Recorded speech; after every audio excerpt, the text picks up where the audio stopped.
Bull Session, a weekly recap of your 2025 Philadelphia Phillies. Broadcasting live from Chickies and Pete's, tonight's show is brought to you by Team Toyota, BCWSA, Fogo de Show, Penn Community Bank, Chickies and Pete's, and the Capitol Grill Center City. Now, here are your hosts, Phillies Director of Fun and Games, John Brazer, and Tommy Greene. All right, welcome to the Bull Session presented by BCWSA. We are live from Chickies and Pete's in Audubon, PA. I'm John Brazer, Director of Fun and Games with Phillies, joined by my co-host Tommy Greene. And Tommy, you know what? I think the guy who we're going to be, our buddy Bobby Wine, is really the Director of Fun and Games, right? I tell you what, there's never a dull moment around Bobby Wine. Well, I can yeah. bet you that. What do you think about his title, Bobby? I don't know what it is. Director of Fun and Games. I haven't seen any Fun and Games yet. Name a couple. Well, I can't name a couple now, but I do know your past, and especially, we might as well get it out of the way right now. You live not too far, right? You live... Driver 3-iron? That is close. Your driver, That is close. right? No, that'd Not be yours, too far. Fraser. Just down the road. But also, we'll just get this out of the way. We have a poor lady who works at the Phillies named Debbie Nacito. She's not poor. I don't think she's poor. No. But she's I feel sorry she's for been her the sometimes. recipient She rips. of the back end of some practical jokes. And Bobby, now you were just saying you weren't fully culpable of this one. It might have been other people. But Debbie, for a long time, deals with the alumni. She's been with the Phillies since, I think, Abe Lincoln was the president? When did she start? That could be close. Yeah. Right? Yeah. She knew the Dead Sea when it was sick. When was the vet built? 1971. Was she there then? I think so. Yeah. Somewhere, 70s. So anyway, Debbie would be down in fantasy camp. Tommy, you're part of fantasy camp. Yes, Bobby, I you am. were a big part of fantasy camp, or Dream Week, as it was called back then. And what did you do to poor Debbie? What did you and some of your cohorts do to poor Debbie? What did your cohorts do? I had a lot of help. Okay. I don't want to name any names, but the tall guy that was managed the Phillies through 1980, It rhymes with Dallas Spleen. he had something to do with Yeah. that. And one of the directors in the Philly office had something to do with that. Okay.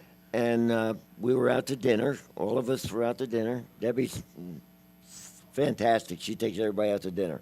So we went out, and we were at a nice fish place, and we were all having a good time. And the big tall guy in 1980 decided to do something. So he wound up getting Debbie's hotel key, and he passed it down, and it stopped somewhere around us. So we got out first, and he stalled around, and we went to the hotel, and we casually got into her room, and we placed a grouper about 12 feet wide with teeth sticking out in her toilet, facing up, Fish head, huh? and closed the lid. And then we took Oh, some I of would have those, paid good money to see that. took some of the lights out so it would be dark. Right. So when she went in to go to the bathroom, Right. all we heard was screaming and yelling, and we took the blame. I get the blame, but I really didn't do it. You were just you were just I you were an accessory. I didn't really do it. Now it's probably not good too if you've had 3 glasses of wine, But right? And you open up that toilet. I would say there was some wine consumed. Now I heard another time that was not the first time, by the way. Another time you were telling the story, I think, to Mage McDonald and a bunch of other people, and you were at a restaurant, I believe it was down in Clearwater, and the waiter came out for dessert, and didn't he come out with presented a fish head with decorations around it? I don't remember that one. Dickie Knowles told me that today, and he said basically all the other patrons didn't know it was a practical joke, and they wanted to know what the dessert order that was. And it was basically fish head with decorations on it. Things just happen. We sent her a box of flowers too. They were all dead. And she still talks to you. You have not A little changed. bit. A little bit. She talks to me. You have not changed since the first We had time a I good- met you. We Bobby. had fun. We had a good time. The play people down there that go down to those fantasy camps are fantastic. I mean, you can pull little tricks on them and stuff like that, and they love it. It's so much fun. And Tommy's been going down for how many years? Oh my God, down there. Yep. I know since basically I got out since '03. I've been going like 22 Yep. years now. So I started the first camp that Norm Amster had. I went to that first one, and I've been going since. So how many years is that? A lot. that's a Yeah. lot. I think a lot. 71 or something he started. So I've been going to that. Well, y'all used to go. It was a week. But it Was a we week. went That's a 7 lot of. days. That's a Yeah. lot of. That's a long time down there to 7 be doing days. that. And for those who don't know, Fantasy Camp or Dream Week, as it was previously called, fans get the opportunity to come down. You stay in a hotel, you get a uniform, you get on a team. You're coached by ex-Phillies like Tommy Greene or Bobby or others, and you play for 6 days. You spend more time in the trainer's room than you spend on the baseball field. Well, that and a couple of libations or at the bar later. Because my theory was always ice it from the inside. You know, Well, so that's the way I look at it. You start out in the trainer's room. There's 2 people. They're getting a Band-Aid. Right. Okay? And then the third day, there's about 100 people in line getting treatment for everything. Legs, feet, ankles, backs, shoulders, you name it. So the trainers are pretty busy. Yeah, busy. the trainers, they don't get paid enough down Oh, there. my gosh. Bobby, we brought Joe Conklin. You know Joe Conklin, the comedian? So we brought Joe Conklin down as, I guess, our celebrity. And the first at bat, he gets hit with a pitch as he's batting on the finger, right? So after the game, I went in to see if he's all right, right? He's in the trainer's room. He's sitting on a stool. He's got the hot tub or the tub right there, and he's got his index finger dipped into the hot tub. I said, Joe, what are you doing? He said, therapy. I said, and he was on WIP morning show at the time. I said, Joe, this will be the last time I ever hear you complain about one of our players, getting injured, pulling a hamstring or anything, because I just saw you with your finger in the hot tub. We had a guy get hit like that with his finger. Only trouble is, it was his middle finger, and all he did was walk around all week with a his cast? middle finger. No, Oh. just with his finger up. He could. That was it. So we stopped doing that. Now, this practical joke when you were a player, I'm sure it started. When did it start? When did you start doing that? In the minor leagues? Nah, High school? Was it more We pros? didn't have much fun back then. I mean, we had fun playing, but there wasn't a lot of characters back then. It was pretty. Business. Right, Gene Mark wasn't a real fun guy, right. but it was strictly baseball. And then when the fantasy camp started coming in, I think everybody loosened up, Right. and it really became a fun time. But I think back then it was, with Jim Bunning wasn't a lot of fun. He was a great pitcher, but he wasn't a guy that was going to play practical jokes on anybody. So it was different back then. Did you have anybody on that team on that era that was your cohort if you wanted to do something? Like who was the most fun on the team back then? We really didn't have any characters. No, Okay. we were pretty good. We were. Carlson So- was there. Tony Taylor. You led the pack, Ruben. huh? No, back then there wasn't. There wasn't a lot Ruben of Amaro fun. was kind of fun, right? Ruben was mellow. Everybody was mellow. It was really mellow back then. There All right, wasn't. I mentioned a name, and I wanted Mage McDonald, right? I know you've known Mage for years. Mage was a long-time coach for the Phillies on the Whiz Kids, and then he was an ambassador, and one of my all-time favorite people on this earth. He can tell a good joke too. He was. What was your was. relationship like with Mage? Mage was. I've known him forever. We used to play basketball together. He was a very good basketball player, right? Robin Roberts, Yep. Kurt Simmons, Stan Lapata, Dallas Green, me, Callison, I don't know, was a few other guys. And Mage was our coach, and he would book the things. And we wound up getting like $30 a piece, but we go into some place after the thing, and $30 didn't last very Right, long. right. But we really had a good time. We really enjoyed that, and we continued that for a long time. They tried to make us stop at one time, but I got the doctor to write me a thing that it'd be good for my back if I kept active, because we didn't have any place to work out. Right. We never had a gym. We never had we found a high school somewhere, and we'd throw a little bit inside, but that was all we had. Down in Philly, we didn't have any cages or anything. Right. So it was Connie Mack. We Played just- other things. That was it. So And Mage played at Villanova, right? Didn't he play? I think he played baseball and basketball. I well, think. yeah, Villanova's still there. They still play baseball down on Germantown Pike. That's where Villanova Yep. plays. Right. Plymouth Meeting. And they had another call today too. Did they really? Yeah. So- So did Iowa. Yep. So South did- Carolina. South and Carolina. yeah, another one too. There was 3 schools got calls. So Mage, my favorite story of Mage McDonald, and again, Mage was he's king of the one-liners, and he was from Mayfair, and he said I went from welfare to Mayfair, and he'd say, Mage, how was the dentist appointment? I said, what do I do about these yellow teeth? He said, wear a brown tie, right? You say, Mage, what's your nationality? I'm half Scotch, half soda, right? He said, I mean, he had a million of them. That was Mage. But my favorite story is Russ Meyer, right? It was called the Mad Monk, Monk. right? Monk. And I guess Russ Meyer was very big, right? And Mage was not. Mage was how was it? 5'6", Right. right? Maybe. And so Mage was coaching, and Russ Meyer gave up like 3 home runs. And I guess Eddie Sawyer was the manager, right? So Eddie Yeah. Sawyer looked down at Mage, said, Mage, I don't even want to look at this guy. I'm not going out to the mound and taking this guy out. You take him out. Well, Mage had never taken a guy out. Mage is Yeah. 5'6". Russ Meyer obviously is not in a good mood. He's 6 foot whatever, and he just gave up 3 home runs. Yeah. So Mage, Not a happy guy. Mage goes out there, musters all the courage he can. He goes, Monk, give me the ball.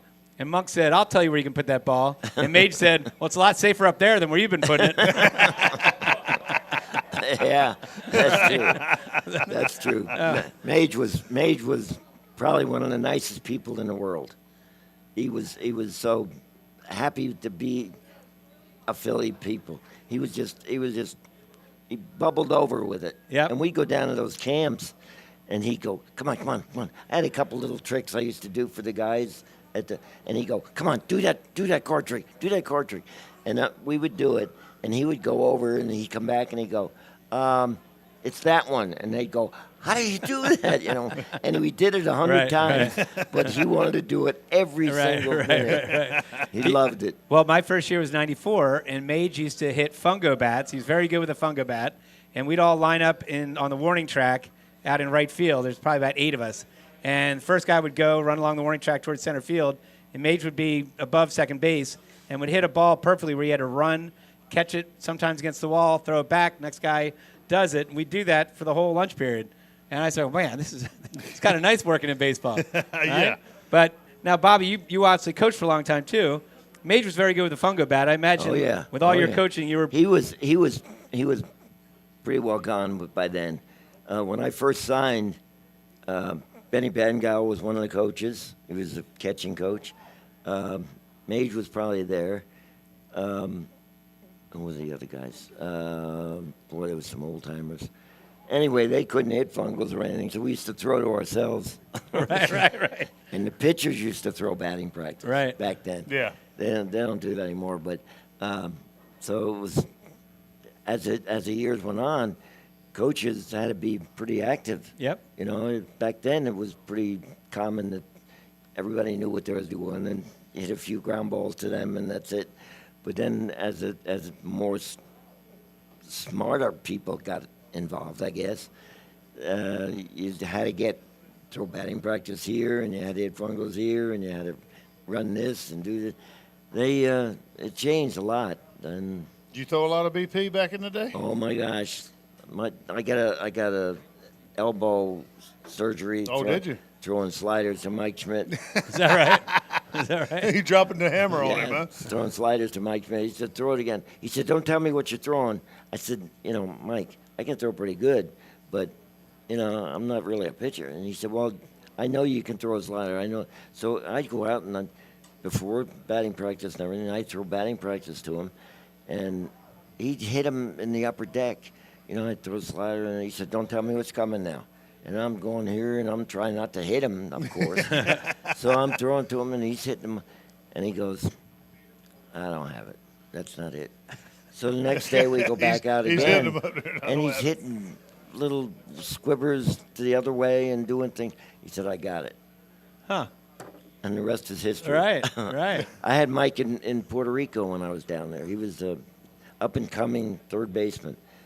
And So you saw him when he was a pup, huh? He was a young little baby, and he blossomed. I said, Mike, all we're going to do is concentrate on not striking out, because he struck out a lot when he first came up. I said, just make contact. I don't care where you hit it, just make contact. Well, he did. He hit him over the right center field wall, and he hit him over there, and we wound up winning the Caribbean Series. We went to Mexico and won the Caribbean Series. But we had a pretty good team, too. We had Shea Johnston was there, who later on got signed by the Phillies. I told Paul Owens, said, we're looking for a left-handed bat. I said, you got one down there. And Bunning was the manager. He said, please take him. Get him off my team. He's driving me crazy. Jay. And Jay came up to the big leagues and stayed. Yep. And Gary Carter was an up-and-coming kid, too. I had him. He was my catcher. Jim Essian was down there. Willie Montanez. Yep. He was a native, so he was naturally there. And Jerry Morales, who played for the Cubs. Yep. I had a pretty good team. That was a good team. I wasn't too bad. You said something real quick. I just want to. We talk with the fans that talk about hitting a lot. There's something to be said about making contact. And the little things that you're trying to do. There's a lot. I was really watching. I remember talking to you and being around you guys when I broke in, and a lot of things like that. It was always instilled. I'd listen to you talk and listen to the guys talking. It's like, hey, take pride in yourself. Make contact. It's not about swinging for the fences all the time. There's a lot of things that I believe too, that there's overcoaching. You can put too many things in a guy's head that now he doesn't know what he's doing. I said, sometimes you got to go back to the way you signed, the way you played. How did you play here? Okay, now you try to refine that a little bit and get yourself better and learn how to play is the big thing. Gene Mauch was, to me, I don't know whether people like him or dislike him, but he taught me baseball. He taught me how to play and what to look for and what could happen, and I swear it carried over. I pride myself on knowing baseball, and it all came from there. And everybody that played against him, that hated him, that really they hated him, when they got to play for him, every one of them said, boy, he really knows what's going on. He knows the game.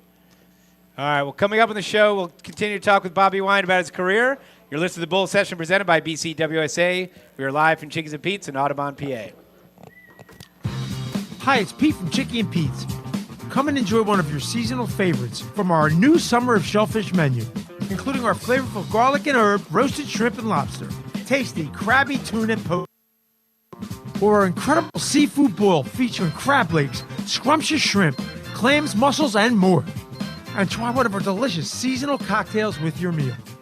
There's Summer of Shellfish only at Chickies and Pete's. At Penn Community Bank, we're in the business of building thriving communities. That means breaking down the barriers to home ownership, supporting fair, affordable access to housing from Philadelphia to the Lehigh Valley, like our Home Opportunity Mortgage that empowers eligible borrowers with no minimum credit score, no down payment, access to grant programs, and so much more. Visit PennCommunityBank.com/home for more details. Penn Community Bank. Here we grow. Member FDIC. Equal housing lender. Account and feature terms, restrictions, and conditions apply. A flawless occasion begins at the Capitol Grill. From the moment you step into the Capitol Grill, located in the heart of Center City, the experience is one of comfortable elegance. Whether you're looking to host a private affair, a perfect lunch stop, or dinner destination, start your occasion at the Capitol Grill today. Visit thecapitolgrill.com or call 215-545-9588. That's 215-545-9588 for the Capitol Grill, Center City. If you're looking for a stylish and sophisticated fine dining experience, visit your Eddie V's Prime Seafood restaurant near King of Prussia. Eddie V's Seafood features an abundant selection of fine wines and curated cocktails to complement exquisite steaks and seafood made from the highest quality ingredients. In the V Lounge, sip on imaginative handcrafted cocktails with attitude while enjoying signature appetizers. Conveniently located between I-276 and I-76 near the King of Prussia Mall. Call them today, 610-337-7823 to schedule your night out for Eddie V's Prime Seafood. Hi, it's Pete from Chicky and Pete's. Come and enjoy one of your seasonal favorites from our new Summer of Shellfish menu, including our flavorful garlic and herb, roasted shrimp and lobster, tasty crabby tuna and poke tacos, or our incredible seafood boil featuring crab legs, scrumptious shrimp, clams, mussels, and more. And try one of our delicious seasonal cocktails with your meal. There's Summer of Shellfish only at Chickies and Pete's. At Penn Community Bank, we're in the business of building thriving communities. That means breaking down the barriers to home ownership, supporting fair, affordable access to housing from Philadelphia to the Lehigh Valley, like our Home Opportunity Mortgage that empowers eligible borrowers with no minimum credit score, no down payment, access to grant programs, and so much more. Visit PennCommunityBank.com/home for more details. Penn Community Bank. Here we grow. Member FDIC. Equal housing lender. Account and feature terms, restrictions, and conditions apply. We now return to Chickies and Pete's for the Bull Session. Once again, here are your hosts, Phillies Director of Fun and Games, John Brazer, and Tommy Greene. All right, we are back to the Bull Session presented by BCWSA. We are live from Chickies and Pete's in Audubon, PA. I'm John Brazer, joined by my co-host, Tommy Greene, joined by the great Bobby Wine. Now, Bobby, we didn't really get into your playing career, talked a little bit, but let's start. You grew up kind of near on Long Island, right? Near Huntington, right? Long Island, Suffolk County. Yes. I always like to ask people, at what point did you realize that you could actually make a career out of playing baseball? Did you know you were Major League Baseball worthy in high school? When did I was hoping I would be, but I never thought of that. I would, you play high school, you only play 8-9 games. And all we cared about was winning those games. We won our championship. And I just played, and then we had a town team. The first town team we had, you're a blue hat, you were a green hat, you were a red hat. That was your team. And you played. And then as things progressed, they started getting little leagues and all that stuff. I didn't get involved in that. I just played. I played a lot of softball. We had fast pitch softball. Yep. So I played wherever I could. I didn't care. And I don't know, all of a sudden scouts started coming around. And it's amazing. You never know who's there. I mean, it was with Long Island. I mean, if people don't know about Long Island back then, it was all potato farmers. Not all potato farmers, but mainly potato farm country. And, you would play there, and we'd pick potatoes on the side, and, we get enough money for something to eat. But that's all. I mean, I wanted to always play. That's because I watched the Yankees, Giants, and Dodgers. I grew up in Long Island. They were on TV every day. And I could name you all the guys, and I could name their numbers. I could every guy. I was a Yankee fan back then. I think everybody out in Long Island was a Yankee fan. If you were a Dodger fan, you were blue. and the poor Giants didn't get many votes, but they were good. Willie Mays was there, and Monty Irvin, and Alvin Dark, and all those guys. But we just played. I almost signed with the Yankees. I was about that close. The Yankee scout took me into Yankee Stadium. No, I was in Cincinnati working out for them. And the Yankee scout came in, which we had talked to him before. He came in and he said they were playing the Giants. Willie Mays, Monty Irvin, all those guys. Ted Kluszewski and all the big boys. So we're sitting there, my father's with me, and we're watching, we're going to watch the Cincinnati and Giant game. And he comes in and he says, come on, you don't want to watch these minor leaguers. He's a Yankee guy.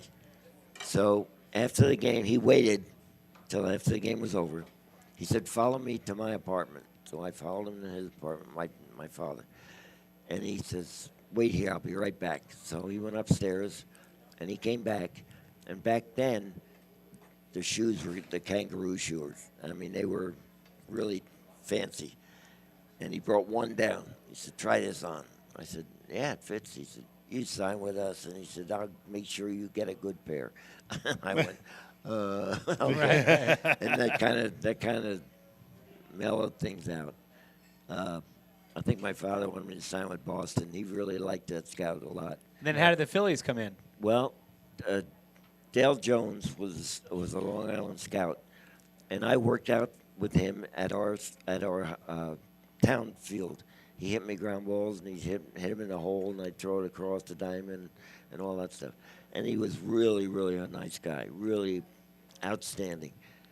Probably the big part of why I signed with the Phillies. So things went on, and I didn't know what to do. And finally, the Phillies called me and said, well, come down to Philly and meet with Mr. Carpenter. And I went, okay. I didn't know. So we got on a train, and we came into Connie Mack, and I met Mr. Carpenter, and we talked. And I said, all I want to do is play ball. I didn't know about agents. I didn't know about holding out. I didn't know anything about that. I just wanted to play. He said, well, we'll take care of that. So I said, I'm going to sign.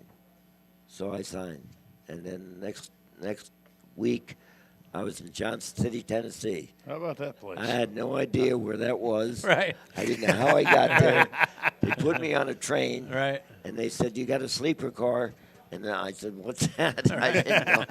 So they pulled down that I've thing never been on one of them. Oh, it was a sleeper. And then we got there, and we got to the station, and I don't know where to go. They gave me a piece of paper and said, go to this place. And I got in the cab, and I said, I got to go here. And the guy made a U-turn. He said, there it is. And that was my first beginning. And I met the only one that And how old are you? 18 at this I point? just turned 18. Yep. The only one that was down there that made it was Chris Short. Okay. He was already there. He must have went to spring training somewhere, but he was the only one, and we gradually came up together. And Chris was quite a guy. He was a real good. Now, was that your roommate? Did you guys roommate? When I did part of the time, that back then they just threw guys together. Right. You didn't have preference, you did what they told you. So we went Yeah. down. We were down in Johnson City. We played, and then I went to. They called it rookie ball. No, they called it back then not rookie ball. It was a spring training before spring training. They called it. Okay. And I played down there, and then after that I went back home, and then I went to spring training, and I just gradually progressed a little bit. I was lucky. I didn't have to repeat a team. And then I wound up playing in Buffalo. We wound up winning the World Series there. I met my wife there, naturally. She chased me all over the place, and I let her catch me. Did you hear that? I let her catch Fran, did you hear that? She said you chased him all over the place. I think it might have been the opposite. You were chasing her, dude. So anyway, so I wound up, we wound up playing in Buffalo, and then we got married, and I came to Philly. Ruben Amaro had to go in the Army. There was the 6-month program, so he had to go in the Army. So they let him play the first month, and then he had to leave. So they recalled me, and then I stayed. That was in 1960, right? 1960. And the rest is history, as they say. I wish it was better sometimes, but we all wish it that. was a good run. It was a good run. All right, well, let's continue talking about your career with Bobby Wine. You're listening to the Bull Session presented by BCWSA. We are live from Chickies and Pete's in Audubon, PA. Hi, it's Pete from Chicky and Pete's. Try one of our smooth and refreshing seasonal cocktails. They are the perfect accompaniment to our scrumptious summer of shellfish entrees. There's a beach cruiser with rum and coconut, the strawberry basil mojito, Philly punch made with cherry vodka, our tequila sunrise margarita, and our non-alcoholic lemon cucumber refresher. Tasty summer cocktails to enjoy during Chicky and Pete's incredible summer of shellfish. Only at Chickies and Pete's. Think banking hasn't changed? Think again. At Penn Community Bank, we've been helping communities thrive for 150 years. From our nationally recognized Access Checking that offers the peace of mind of no overdrafts, to student and free checking plus options with perks that will make you wonder what you did without them, like early direct deposit, overdraft grace, and Zelle. Learn more at PennCommunityBank.com/products. Penn Community Bank. Here we grow. Account and feature terms, restrictions, and conditions apply. Ask for full details. Member FDIC. A flawless occasion begins at the Capitol Grill. From the moment you step into the Capitol Grill, located in the heart of Center City, the experience is one of comfortable elegance. Whether you're looking to host a private affair, a perfect lunch stop, or dinner destination, start your occasion at the Capitol Grill today. Visit thecapitolgrill.com or call 215-545-9588. That's 215-545-9588 for the Capitol Grill, Center City.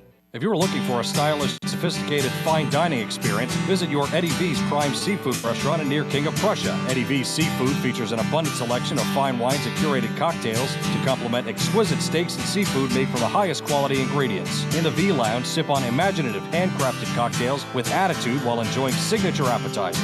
Conveniently located between I-276 and I-76 near the King of Prussia Mall. Call them today, 610-337-7823 to schedule your night out for Eddie V's Prime Seafood. We now return to Chickies and Pete's for the Bull Session. Once again, here are your hosts, Phillies Director of Fun and Games, John Brazer, and Tommy Greene. All right, we are back to the Bull Session presented by BCWSA, live from Chickies and Pete's in Audubon, PA. I'm John Brazer, joined by co-host Tommy Greene, our guest Bobby Wine. Now, Bobby, so you came up, as you mentioned, 1960, you made your debut. You played 1960, then 62 to 68, and you played for the Expos 69-72. How'd you like that place? Well, you know, it was baseball. I just had my back operated on in '68, so I was not drafted by the Expos. They had to draft the Expos, and the San Diego Padres had a draft. They gave us so many names on a list. Yeah. So Larry Jackson was going to retire if he got drafted. So the Montreal drafted him as Mock was up there. Gene Mock was up there, and he knew Larry Jackson. You know, he's a competitor and a good pitcher. So Larry said, "No, I'm quitting. I'm done. I told you I was going to retire if I got picked." So I was in. Mr. Carpenter asked me to go down to the instructional league to work with some of the players, Boa, Lazinski, Don Money, Joe Liss, all the up-and-coming kids. And we were down there, and we had pretty good season. So anyway, so when spring training was over, I got called up by Bob Skinner, and he said, well, the Expos just picked you. They gave them another list because they felt like they owed Expos a player. So they gave them a list, and I was on that list, and I was coming off back surgery. I didn't know if I could play or not. I felt pretty good because I worked out down at spring training, up down at the camp. And so I went, and Maury Wills was the shortstop. They had drafted him ahead of me. So Mock's theory was the third baseman was Coco LeBoy. He said, I don't know about the kid at third. So Wills was going to go to third, and I was going to go to short. I said, okay. So I write it out, and Maury didn't have a real good time there. The field was awful. It was built on a dump. So when the field thawed, you could put a footprint down. You couldn't possibly run. And they're yelling, steal, Maury, steal, Maury. He couldn't run because he would sink in. Right. And opening day was 80 degrees, snow all over the place. They had blow torches come in to get the snow off the field. All the seats were aluminum, so they used the blow torches and got the snow off. And then in the parking lots, they had mounds and mounds of snow. So I don't know. You know, I said, this is pretty nice. All right. Well, we beat the Cardinals, and everybody went, oh, Expo going to win the pennant. Yeah.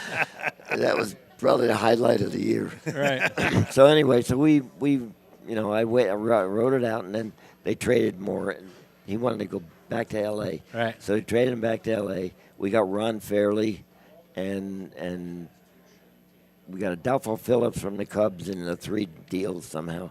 So Ron Fairley became our first baseman, and then I played from there on out, and it was different. You know, you had to get used to the language first of all, and then you had to go into money exchange. Yep. We didn't know anything about that. How was the stuff. food? The food was good. The food was all right. You know, it's a lot of French stuff that I didn't know about. I'd like a hamburger and that was it. But it was pretty nice. It was the nice people. I mean, really, really nice people. And our clubhouse was about as wide as this building right here, and they had lockers on both sides, so you could barely get through. And then after every game, at the very beginning, there must have been 1,000 people in the clubhouse. Everybody and their brother came in the clubhouse. Right. And they were all, goodbye, DW, good game. Yeah. And we're all going, oh, my gosh, we just got beat 13-2. You know, how good could it be? But they really were great fans. They rain, snow, sleet, it didn't matter. They sat got a in the lot of stands. it up there. 30-some thousand Rain, snow, people every sleet. game. Tell you they what, were those there. fans weren't happy when he threw a no-hitter in Montreal back in 1991. I wasn't there then. I don't think. But they were very nice. They were nice to the people, nice to us, nice to families. Yep. They were really polite to families, and it was an experience. All right, 1964. I'm not going to go through the year, what happened at the end. We don't have to replay that. But on Father's Day, Jim Bunning, speaking of you had the no-hitter, Yeah. Jim Bunning had the perfect game on Father's Day. You're the shortstop. Now, I've asked Tommy many times, what's it like being a pitcher? Because Tommy said in the minor leagues you had 4 games, was it? I had 3. 3 games A-ball, where double A, triple came A. down to the last pitch for a no-hitter. Yeah, I had lost all 3 of them. But when you're Yeah. the shortstop for a perfect game, Jim Bunning, like, I don't know, starting 6th, 7th inning, when do you start to notice? And then 2, do you want the ball hit to you? He knew somewhere along the line that things were special that day for some unknown reason. Most pitchers don't talk about what's happening, you know. They sit on by themselves, and he must have changed about 50 times that day. And Joe Liscio was our trainer, and he'd go, "Give me that other shirt, that shirt there." And Because now- he's superstitious, or he's sweating no, through he it? wasn't. He wasn't. Huh. And that's what surprised me about, you know, we're all looking at the scoreboard and saying, you know, we didn't want to say anything, but we all knew what was happening, and he was just about his business. Tony Taylor made the only tough play we had. I caught a fly ball down the left field line, but Tony Taylor made a catch to his left and threw the guy out. And then Johnny Stevenson, who I wound up coaching with in New York, we never let him forget that he made the last out in a no-hitter. So it was quite an experience. And then it was Father's Day, and all 11 of his kids came out on the field. Right. So it was pretty. It was never pretty could figure out exciting. what caused that, And huh? then Rick Wise had to come 11 in the kids. second game. Right. And he's a rookie following a perfect game. He did good. He did good. And then obviously one of your career highlights, 1963, you won the Gold Glove. What did that mean to you when you got the Gold I was Glove? surprised. I didn't know anything about it, honest to God. I got a call from somebody, and they said, you know, you won this award.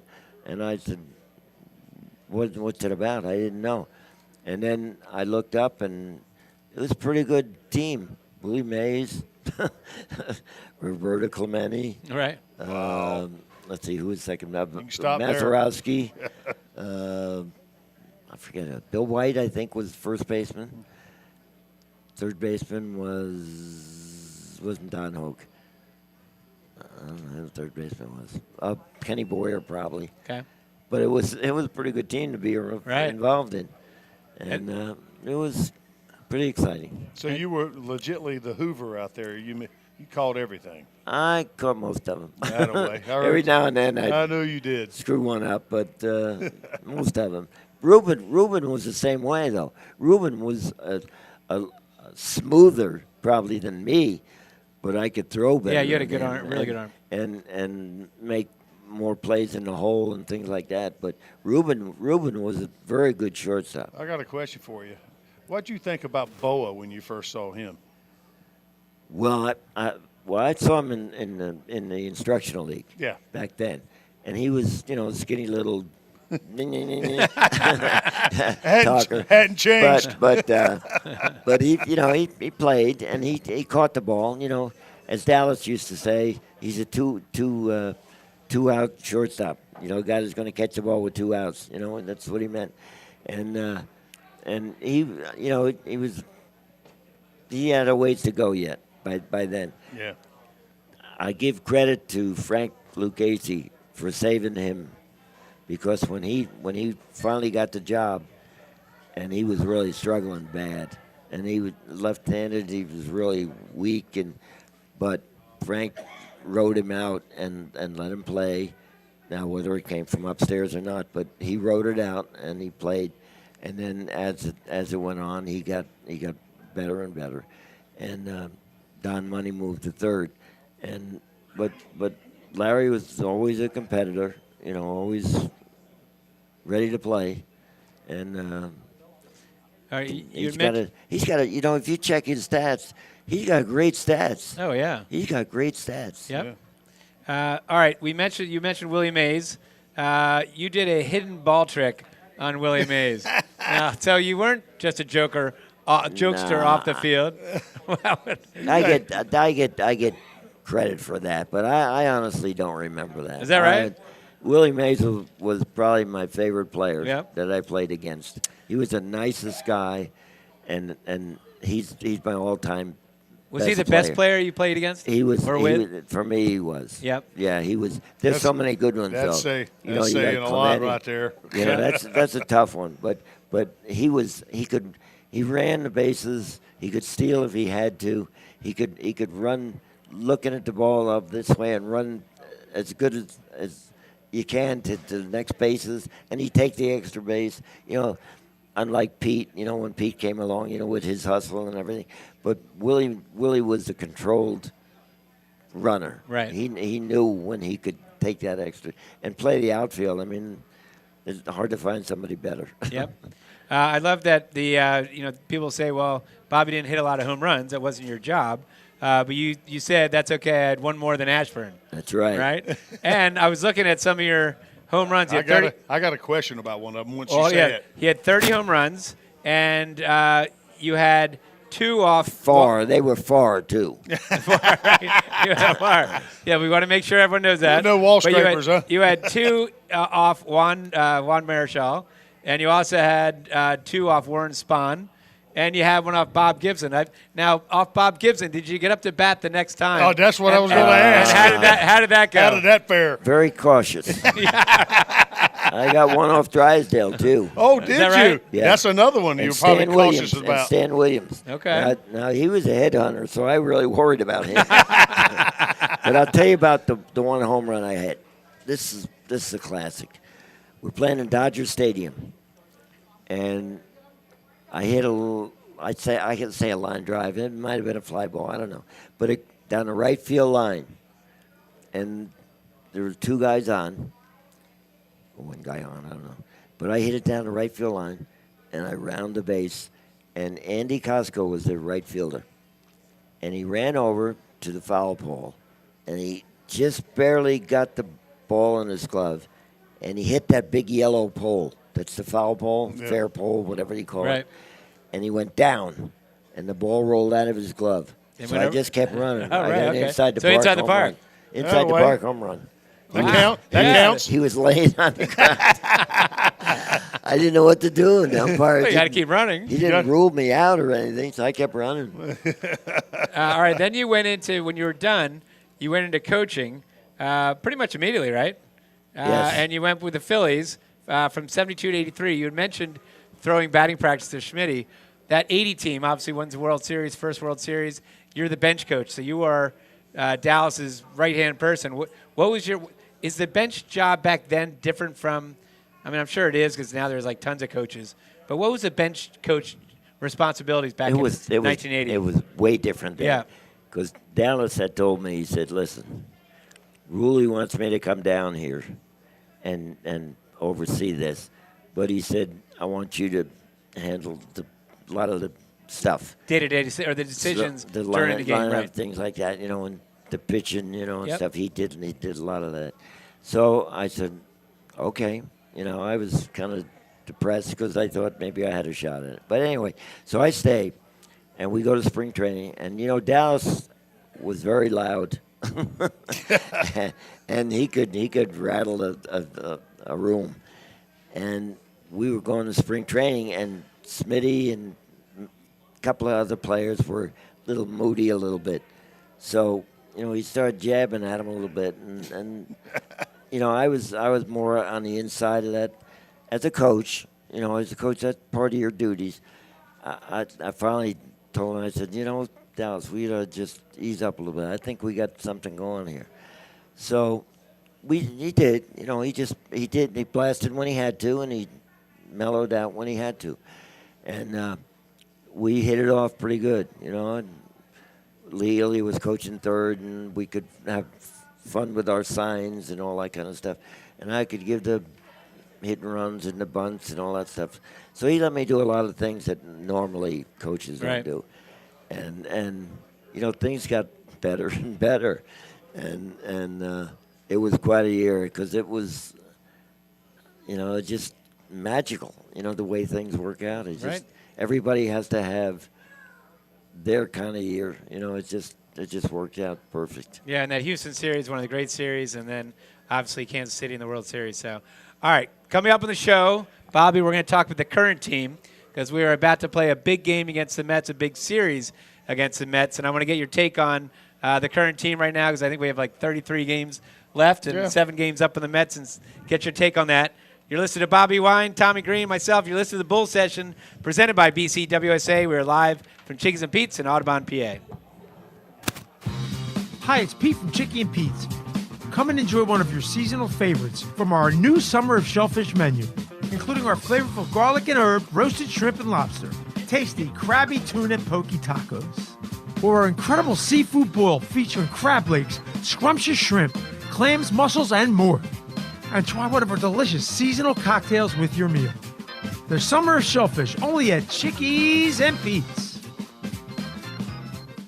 At Penn Community Bank, we're in the business of building thriving communities. That means breaking down the barriers to home ownership, supporting fair, affordable access to housing from Philadelphia to the Lehigh Valley, like our Home Opportunity Mortgage that empowers eligible borrowers with no minimum credit score, no down payment, access to grant programs, and so much more. Visit PennCommunityBank.com/home for more details. Penn Community Bank. Here we grow. Member FDIC. Equal housing lender. Account and feature terms, restrictions, and conditions apply. A flawless occasion begins at the Capitol Grill. From the moment you step into the Capitol Grill, located in the heart of Center City, the experience is one of comfortable elegance. Whether you're looking to host a private affair, a perfect lunch stop, or dinner destination, start your occasion at the Capitol Grill today. Visit thecapitolgrill.com or call 215-545-9588. That's 215-545-9588 for the Capitol Grill, Center City.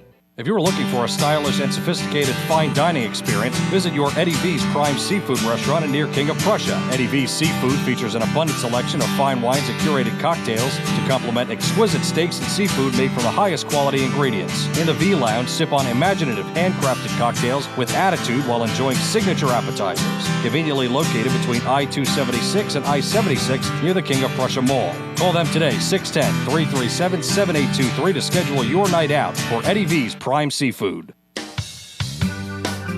We now return to Chickies and Pete's for the Bull Session.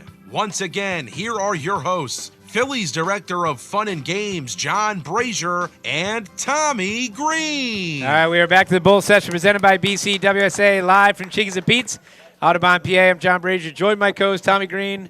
We're with the great Bobby Wine. Now, Bobby, we were talking about we have a big series coming up. Do you follow the Phillies are you watching every game pretty much? No, not much. I was in there for 52 years, and I scouted for about 20-some years. Right. I'm about washed out watching games. You've had enough. I watch it. I watch it occasionally, and my family is big on all the games, so everybody's always watching them. So, I don't know a lot about it except when Rob Thompson came in, whatever magic he had, he changed the attitude of the team, and he's mellow, and I don't know much about the clubhouse stuff, but apparently it's working. So he really got there at the right time and has handled it pretty well. He's done a great job with him. Bobby, over the years, you've seen the game change, the rules change. What do you think about what's happening today with some of the rule changes and stuff like that? I think the rules stink. I'm glad we're in the same opinion on that one. I think the rules stink. I don't like any of the rules. Yeah. Put a man on second base. You can only throw over to first base 1 or 2 times. Yeah. So a base runner, he gets a lead, he throw over there, and he's safe. Now he steals second because you can't throw back over there. So that just doesn't make any sense. Take the cat and mouse game away from us. They're starting to fool around with football now, too. Yeah. Did you see the new TV thing they're making? No. Where the referee puts the football. Oh, right, on the downs. The guy upstairs saying, no, it's an inch and a half this right. way. They're not doing the yard markers anymore. Right. Anyway. My God. Here we go. Huh? I know. All right, so the current team, though, but, obviously the Phillies just had a big blow with Zach Wheeler getting surgery. He's going to be out 6 to 8 months. Now, the starting rotation's been, if one area can kind of withstand it, and it's tough, how do you survive without Zach Wheeler? But that guy that right now all the guys are stepping up. Did you ever find when someone in your playing days or coaching days, when someone went down with a big injury that was devastating, how the other the rest of the teammates come and galvanize and rally to? Well, the first thing you got to worry about is his health. Yeah. Right. You worry about when he's coming back, but to get over his health. I mean, we all had our dings along the way, and some of us worse than others. But you got to worry about your health first, and then worry about when you're going to pitch.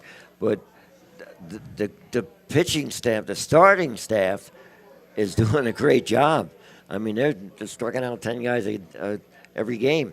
But the middle is a little scary. They picked up the closer, which was a steal. That was a steal. It's like robbery. Right. It's like robbery. Well, and Dave Robertson they got for no cost. That's 40 years old, and he's that's robbery. Right. So that was a steal. But the middle guys got to step forward a little bit because the starters aren't going to be maybe as good as they are right now. There's always going to be a lull somewhere in pitching. Right. Everybody has that little thing along the way. So the guys got to step up. There's going to be games where somebody's not going to go 5 innings or something, or now they got the DH, so you can let a guy go forever. Back then, you get down 4 runs, you're out of the game. So pitchers, I think pitchers now are you got to be careful with overusing them because the DH there isn't any rule that you got to take a pitcher out. So you can let a pitcher go forever, and you got to really watch it. I know they do the pitch count and everything else. I'm not a fan of that, but I am. If a guy is coasting, he's fine. If he has a couple of rough innings along the way, then it's different. Yep. Then you got to start thinking. It's high stress innings and not. Right. You talk about coasting. If a guy's laboring to get through innings, he might not give up in the runs, but he had to struggle to kind of get through it. That's a different type of wear and tear on your body. If there's a rough spell along the way, then you got to start worrying about what we're going to do. Now, to worry about is if your middle guys aren't getting it done, then you really worry. Right. You're going to get to the closer, but you got to get to him. Yeah. When we got down in Atlanta, we got Bruce Sutter. Okay, Bruce Sutter was known for his split finger and all that stuff, but we could never get to him. We would never get being. So it was a waste of money and time because we never got to him. And that's where I met Bobby years ago because I come into Braves organization in '85, and that's when you came out, if I'm not mistaken. I just came there. Yeah, and basically his tenure there is when I was there, and then I come to Philly in '90. Yeah. So I mean, he knew me from back then. Way back then, and he used to wear me out when he was in Shea Stadium with Dallas from the dugout. I'll tell you what I told him one day. I said we were talking before the game and all that stuff. I said I'll give you a little hint. I said we got your pitchers. we got your pitchers. You told Johnny this, didn't you? I told Johnny. Johnny Padres. Johnny Padres. I said, we got his pitches. So he went down there, and he's looking at him, and he's looking. And then, now Tommy's out there, and he's throwing, right. And he's starting to think, wow, what am I doing That was wrong? so him. That was so him. And Padres come in. He said, "What did you tell my pitcher?" he was running around, and he won the game anyway. But there was some fun times. Atlanta was a nice place. I mean, we hit it. Not we. I went back to scouting by then. That Bobby Cox came down. Yeah. And the rest is history. He was one of those classy guys that knew how to run, a Rob Thompson type. Yep. Run the game, step on your toes when you had to, and let you know that it's not right. And then along came all these Hall of Fame guys, Maddox and Glavine and Smoltz. Well, that's the thing. You had something to do. I mean, that's what's so amazing about the Braves farm system and stuff. The scouting department and stuff. Yeah. To find those guys. They They saw things. It's unbelievable that I credit that I come through there. Well, So I mean, I saw a lot of good athletes come through Bobby there. and Paul Snyder were the two guys. That's the name, right? Paul Snyder. That built that franchise Yep. up. And Coxie just let it on. And when we were down there, it was Ronnie Gant was coming along, and Lopez was coming along, and Justice was there. So there was a Lemke, lot of all those guys, of up and coming players, and then they hit it big.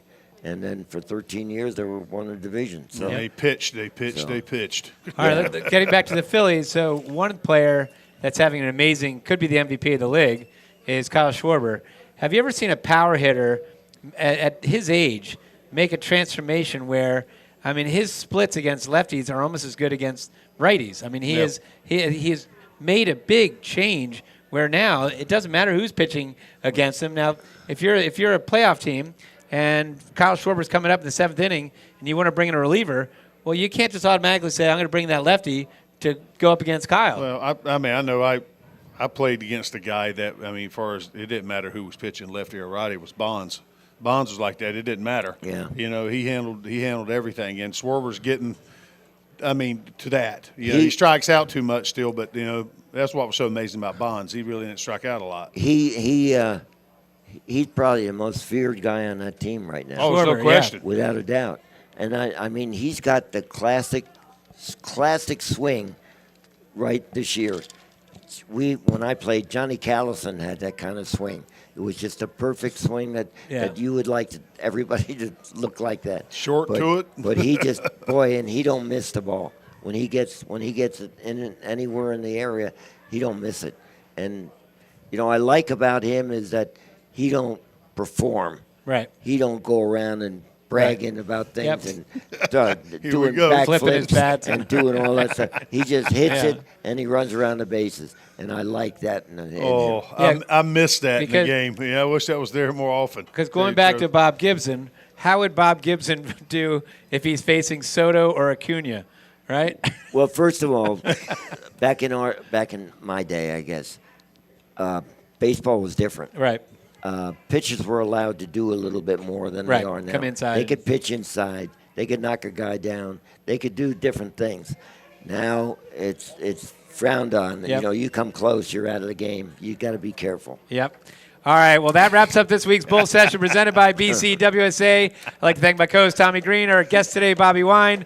Back in the studio, Brooks St. Ives, our on-site engineer, Chris Ermer. Thanks also to Pete Cherokee and the great staff here at Cheeks and Pete's and Audubon for hosting us today. We're going to be back next Monday at Cheeks and Pete's in Bordentown, New Jersey at 6 o'clock. That is Labor Day. And we have Terry Harmon coming on. Infielder Terry Harmon will be our guest. So have a great week. Tommy, and as the late, great Harry the K says, we're out of here. You're listening to 1490 WBCB and on your FM dial at 107.